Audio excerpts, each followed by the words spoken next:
Bismillahirrahmanirrahim. Assalamualaikum warahmatullahi wabarakatuh. Apa kabar kawan-kawan semuanya? Semoga selalu diberikan kesehatan. Pada kesempatan kali ini kita akan membahas tentang peran kebijakan fiskal di dalam pembangunan nasional. Negara Indonesia melakukan pembangunan nasional untuk menunjang berbagai aktivitas yang dilakukan oleh negara. Serta pembangunan nasional merupakan capaian yang harus dilakukan oleh negara, di mana pembangunan nasional dapat memberikan manfaat bagi rakyat maupun bagi warga negara. Untuk lebih lengkapnya, mari kita bahas satu persatu.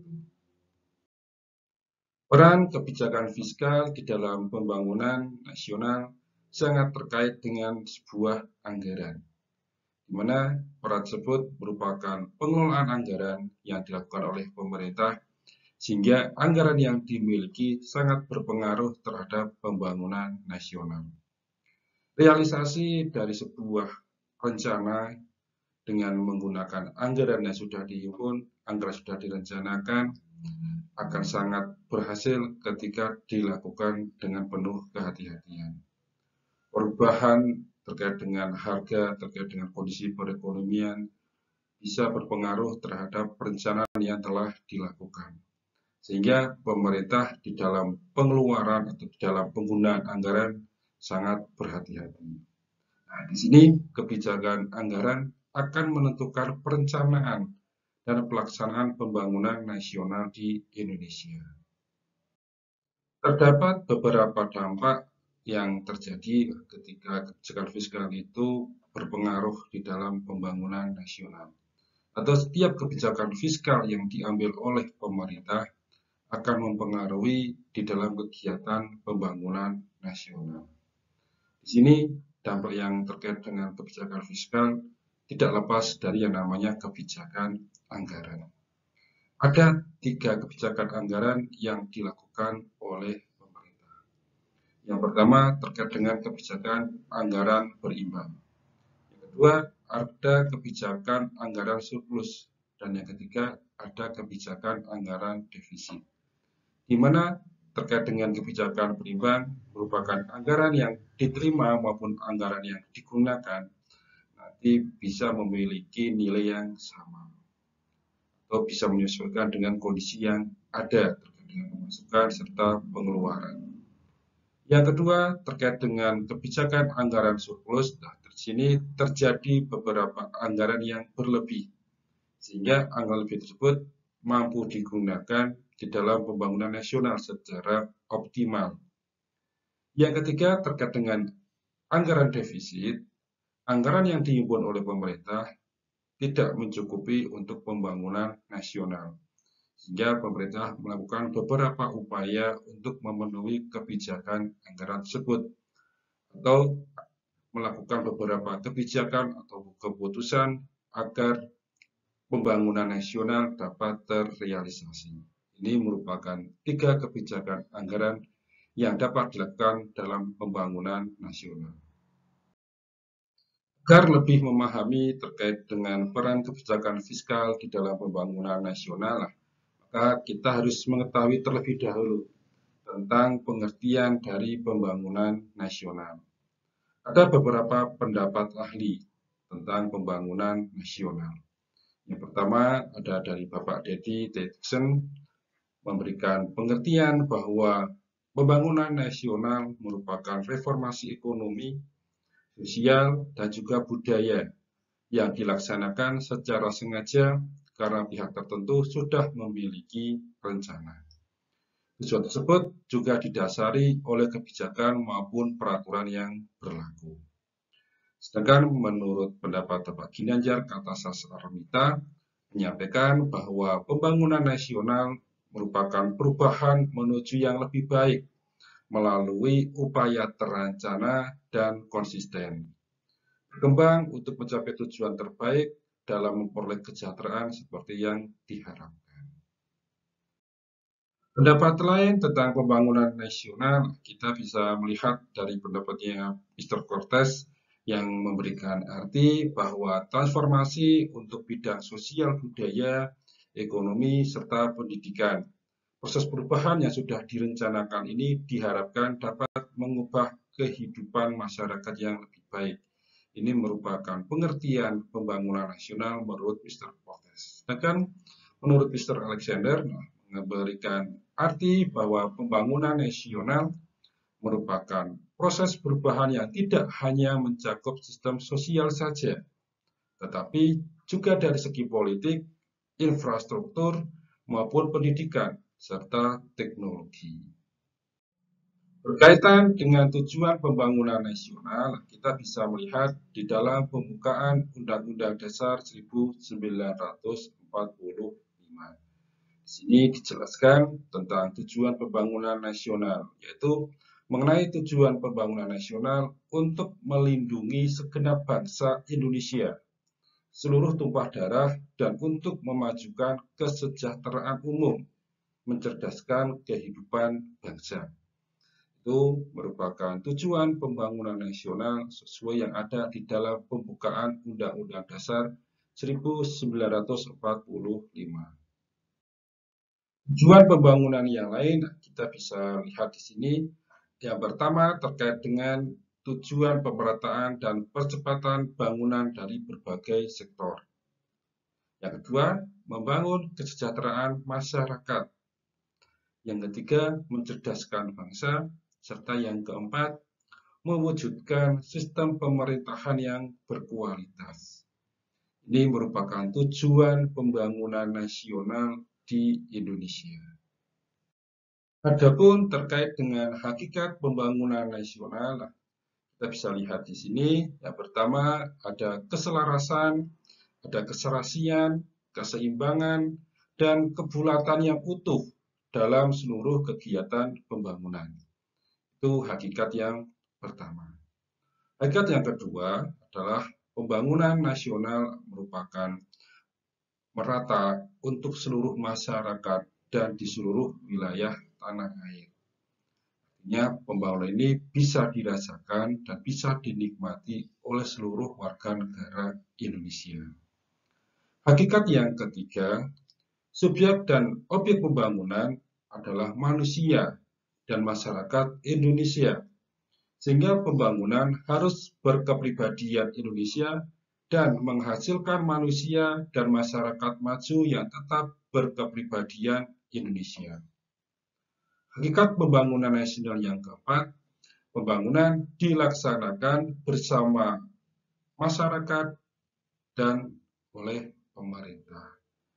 Ini ada sebuah kegiatan yang dilakukan secara bersama-sama, tidak hanya dilakukan oleh pemerintah, tetapi juga dilakukan dengan masyarakat.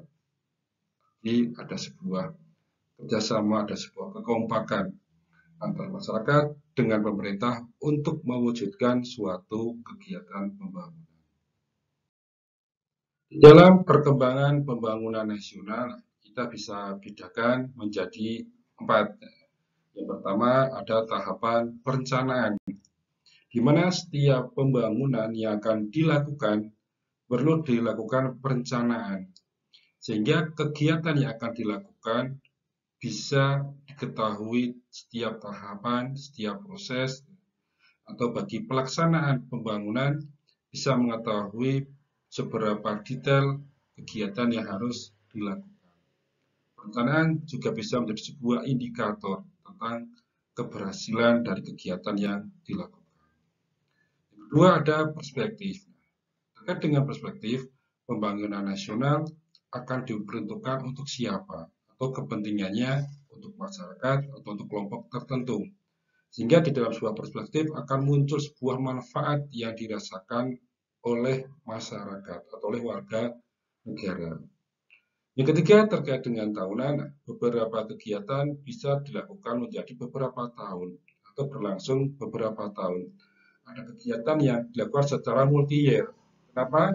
Karena kegiatan yang dilakukan dalam pembangunan nasional membutuhkan waktu jangka pendek maupun jangka panjang, tergantung jenis kegiatan yang dilakukan atau tergantung pembangunan yang dilakukan. Sedangkan yang keempat terkait dengan model. Nah, di sini model terkait dengan proses pembangunan nasional akan menyesuaikan dengan kegiatan yang dilakukan. Besar kecilnya kegiatan juga akan mempengaruhi model yang digunakan. Model bisa terkait dengan penggunaan anggaran atau terkait dengan sumber anggaran yang diperoleh, sehingga di dalam peruntukan, di dalam pelaksanaan pembangunan akan menyesuaikan dengan sumber modal yang didapatkan atau dari sumber anggaran yang digunakan. Di dalam proses pembangunan nasional tentu membutuhkan modal atau membutuhkan anggaran. Anggaran yang dimiliki pemerintah akan sangat berpengaruh terhadap keberhasilan suatu kegiatan pembangunan nasional. Maka ada beberapa sumber modal yang bisa didapatkan atau bisa diperoleh di dalam kegiatan pembangunan nasional. Yang pertama ada modal khusus, di mana modal khusus itu terkait dengan kemerdekaan, terkait dengan jiwa, terkait dengan semangat persatuan, terkait dengan kekayaan alam, serta terkait dengan budaya bangsa. Modal khusus ini sangat melekat di dalam kehidupan bermasyarakat. Kebebasan masyarakat bisa terpenuhi ketika negara itu sudah memiliki kemerdekaan dan diakui oleh semua negara.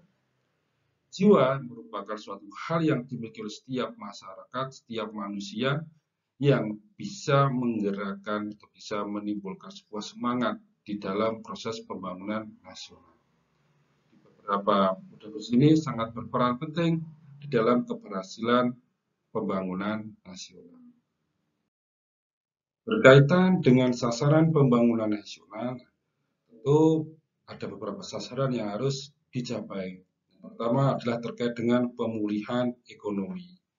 Negara atau sebuah bangsa memiliki kondisi ekonomi yang tidak stabil karena pengaruh internal maupun karena pengaruh eksternal. Peran pemerintah yaitu berkewajiban untuk membuat perekonomian yang kuat, perekonomian yang stabil, sehingga masyarakat akan mendapatkan kesejahteraan.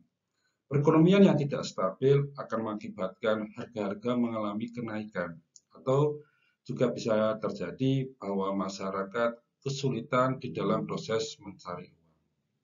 Juga terdapat supremasi hukum yang bisa menjadi sebuah kekuatan di dalam pembangunan nasional. Peraturan atau landasan hukum yang kuat bisa mensukseskan kegiatan pembangunan nasional.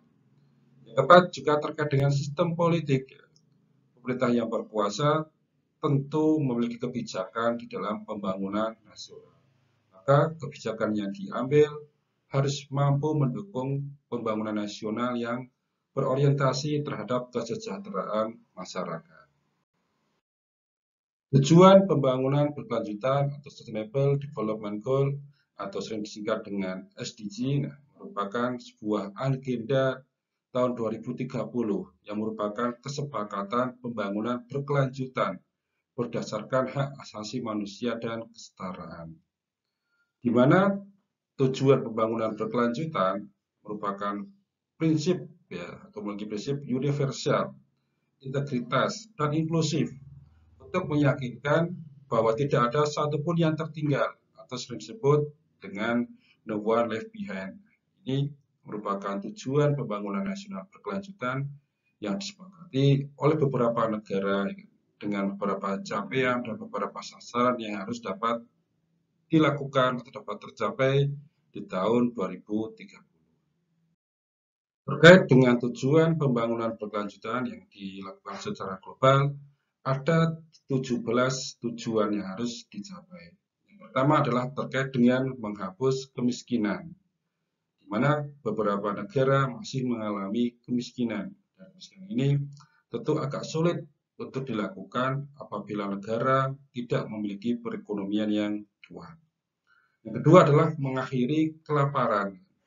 Banyak negara maju ataupun negara berkembang yang memiliki beberapa masyarakat yang tidak dapat menghidupi kehidupannya dengan layak. Di negara maju pun juga ada beberapa masyarakat miskin, kan? Sehingga dia juga akan mengakibatkan dirinya sulit untuk mendapatkan makanan. Meskipun ada beberapa negara yang menanggung atau memberikan bantuan kepada masyarakat yang kurang mampu. Tetapi di beberapa negara masih banyak ditemukan warga negara yang kelaparan. Yang ketiga, ada kesehatan yang baik dan kesejahteraan. Kesehatan masyarakat merupakan hal yang sangat penting untuk membuat negara itu bisa berlangsung aman. Warga negara yang terkena wabah bisa mengganggu aktivitas suatu negara. Terjadi wabah, terjadi pandemi, itu bisa mengakibatkan kegiatan di dalam dunia ini menjadi terganggu. Yang keempat, ada tujuan pendidikan yang bermutu. Yang kelima, ada kesetaraan gender.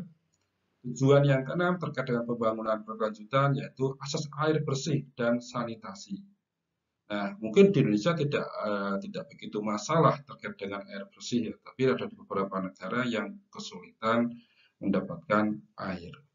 Yang ketujuh, ada energi bersih dan terjangkau, di mana energi bersih itu merupakan energi yang ramah lingkungan, tidak mengganggu ekosistem alam, tidak mengganggu keadaan alam. Serta yang kedelapan, tujuan pembangunan berkelanjutan yaitu pekerjaan layak dan pertumbuhan ekonomi. Sedangkan tujuan pembangunan berkelanjutan yang ke-9 terkait dengan infrastruktur, industri, dan inovasi. Yang ke-10 terkait dengan mengurangi ketimpangan, di mana ketimpangan bisa terjadi di dalam masyarakat. Terlalu jauh kehidupan antara orang kaya dengan orang yang biasa. Yang ke-11 terkait dengan kota dan komunitas yang berkelanjutan. Tujuan yang ke-12 yaitu adalah konsumsi dan produksi yang bertanggung jawab. Sedangkan tujuan pembangunan berkelanjutan yang ke-13 yaitu terkait dengan penanganan perubahan iklim. Tujuan yang ke-14 menjaga ekosistem laut. Dan tujuan berikutnya yaitu tujuan ke-15 menjaga ekosistem darat. Tujuan yang ke-16 yaitu tentang perdamaian, keadilan, dan kelembagaan yang kuat. Dan tujuan yang terakhir yaitu tentang kemitraan untuk mencapai tujuan.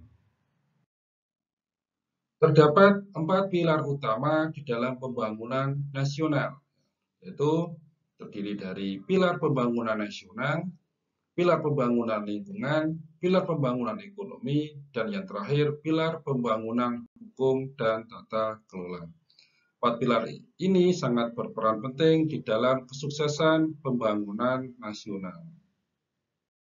Negara Indonesia memiliki sasaran atau memiliki tujuan untuk pembangunan nasional, di mana di dalam pencapaian pembangunan nasional di tahun 2045 terdapat beberapa pilar. Yang pertama yaitu tentang pembangunan manusia dan penguasaan internet. Yang kedua terkait dengan pembangunan ekonomi berkelanjutan.